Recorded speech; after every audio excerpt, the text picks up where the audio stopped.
नमस्कार, मैं आपके साथ विभा उपाध्याय और आप देख रहे हैं न्यूज़ 18 बिहार झारखंड का डिजिटल प्लेटफॉर्म।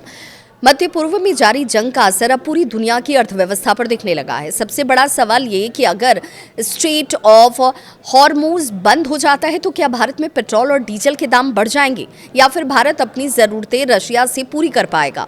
मध्य पूर्व में ईरान, इजरायल और यूनाइटेड स्टेट के बीच बढ़ते तनाव ने वैश्विक तेल बाजार को हिलाकर रख दिया है। सबसे ज्यादा चिंता इंडिया को लेकर जताई जा रही है क्योंकि भारत अपनी करीब 40% तेल आपूर्ति होर्मुज स्ट्रेट के रास्ते हासिल करता है। अगर ये समुद्री रास्ता बंद होता है तो तेल की सप्लाई पर बड़ा असर पड़ सकता है।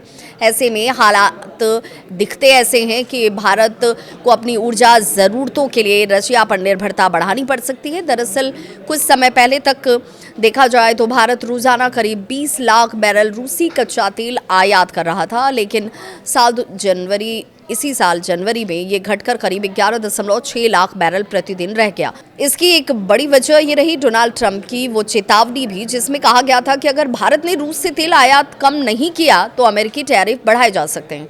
हालांकि भारत ने साफ कर दिया कि 1.4 अरब लोगों की ऊर्जा सुरक्षा उनके लिए सबसे बड़ी प्राथमिकता है।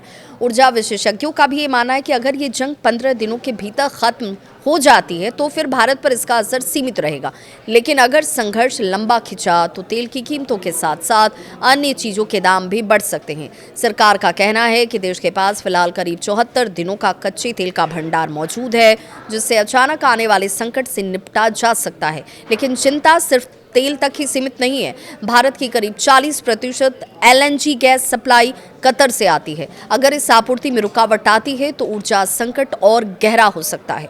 कुल मिलाकर मध्य पूर्व की जंग का असर भारत पर कितना पड़ेगा, ये इस बात पर निर्भर करेगा कि यह संघर्ष कितने समय तक चलता है।